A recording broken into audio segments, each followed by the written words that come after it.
مکہ والمدینہ، ایک جہنمی کو اتنا موٹا کر دیا جائے گا کہ جب وہ بیٹھے گا تو مکہ سے لے کر کے مدینہ کے درمیان جتنی جگہ ہے ایک جہنمی بیٹھے گا تو اتنی جگہ لے لے گا۔ اللہ تعالیٰ ہم سب کو محفوظ رکھے۔ دنیا میں ہمارا موٹاپا، ہم موٹے ہونے لگتے ہیں، دوڑتے ہیں، جم میں جاتے ہیں، کیوں؟ بدن ہمارا فٹ رہے، ہمارا بدن فٹ رہے۔ تو رمضان المبارک کا واحد مقصد یہ ہے کہ ایک مسلمان جہنم سے بچ جائے، جہنم کے عذاب سے بچ جائے اور اپنے آپ کو جنت میں جانے کے قابل بنا لے۔ لہذا رمضان المبارک کا تقریباً یہ آدھا دن گزر چکا ہے، آدھے ایام گزر چکے ہیں، جو ایام بچے ہیں زیادہ سے زیادہ اللہ تعالیٰ کی عبادت میں لگائیں۔ قیامت کے دن روزہ سفارش کرے گا اور قرآن بھی سفارش کرے گا۔ روزہ بولے گا، جس طرح ہم بات کرتے ہیں اللہ تبارک و تعالیٰ روزے کو بولنے کی صلاحیت دے گا، قرآن کو بولنے کی صلاحیت دے گا۔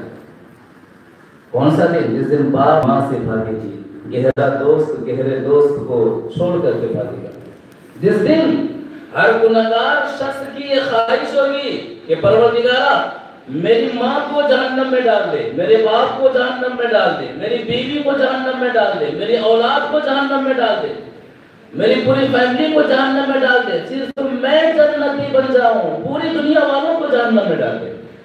ہر شخص اتنا سیلفش ہو جائے گا، اس قدر خود غرض ہو جائے گا۔ اس دن اگر ہم نے قرآن کی حفاظت کی ہے اور روزے کی حفاظت کی ہے، یہ قرآن ہمارے حق میں بولے گا، یہ روزہ ہمارے حق میں بولے گا۔ کیا بولے گا؟ ایک حدیث سے سمجھتے ہیں۔ وعن عبد الله بن عمرو بن العاص رضی اللہ تعالی عنہما قال قال رسول اللہ صلی اللہ علیہ وسلم الصيام والقرآن يشفعان للعبد يوم القيامة يقول الصيام اے ربی منعته الطعام والشهوة فشفعني فيه ويقول القرآن منعته النوم بالليل فشفعني فيه قال فيشفعان رواه احمد في مسند احمد کے اندر یہ حدیث موجود ہے۔ راوی حدیث حضرت عبداللہ بن عمرو بن عاص رضی اللہ تعالیٰ عنہما، وہ فرماتے ہیں کہ اللہ کے رسول صلی اللہ علیہ وسلم نے فرمایا الصیام والقرآن یشفعان للعبد یوم القیامہ، قیامت کے دن روزہ اور قرآن یہ دونوں بندوں کے حق میں سفارش کریں گے جہنم سے بچانے کے لیے، میدان محشر کی گرمی سے بچانے کے لیے۔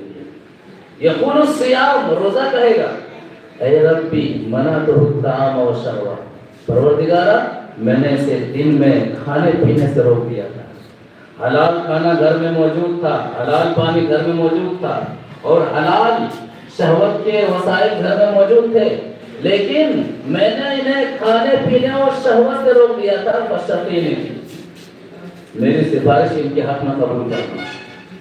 وَيَقُولُ الْقُرْآن، قرآن کہے گا مَنَعْتُهُ النَّوْمَ بِاللَّيْلِ، پروردگارا میں نے اس بندے کو رات میں سونے سے روک دیا تھا،